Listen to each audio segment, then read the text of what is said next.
For a second consecutive Sunday, Hong Kongers filled the streets. A sea of black that stretched for kilometres along the island.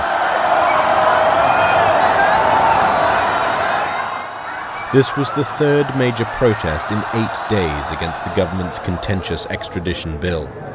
Just 24 hours earlier, Chief Executive Carrie Lam announced a pause in efforts to pass the legislation. But a mere suspension is not enough to appease the bill's opponents.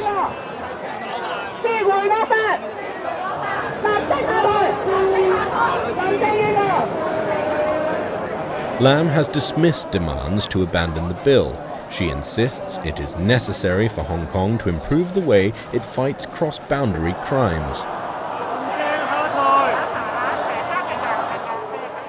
But opposition parties and activists say the proposed law opens the door for suspects to be transferred to mainland China, where they fear fair trials are not guaranteed.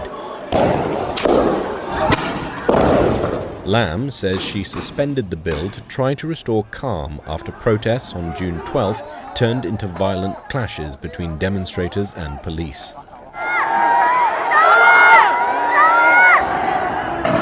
Days later, many remain angry about what they call police brutality because of the use of pepper spray, tear gas and rubber bullets on the tens of thousands who had gathered near government headquarters. 對住一班手無寸鐵嘅學生，呢一個開槍嘅呢個行為係，我覺得無論係大人定係小朋友睇到都覺得佢哋係過火咗嘅咯。As protesters made their way towards the central business district, many stopped in front of a shopping centre where the first life in this conflict was lost. On Saturday night, a man who had climbed on top of construction scaffolding at the mall to protest against the extradition bill fell to his death. Demonstrators laid flowers in tribute to the deceased, who was dubbed Raincoat Man on social media. The march ended once again in front of the legislature, where ultimately the fate of this contentious proposed law will be decided.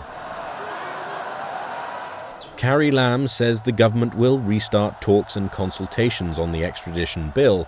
She gave no time frame on when the debate on the bill would resume in the Legislative Council.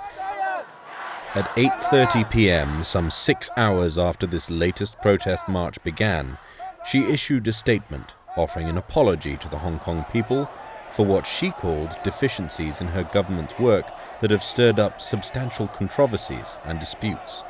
A dramatic shift from a leader who just 4 days earlier had compared the protesters to spoiled children. Many in this massive crowd seem unwilling to accept anything from the chief executive, short of a total withdrawal of the extradition bill. 97回歸之後咧，就見到一國兩制咧係被削弱咗嘅。中央係會一路咁收緊我哋嗰啲言論自由。佢所謂嘅一國兩制咧，過咗呢10年已經係消失咗嘅。即係出嚟行就盡一啲香港人嘅力嘅啫。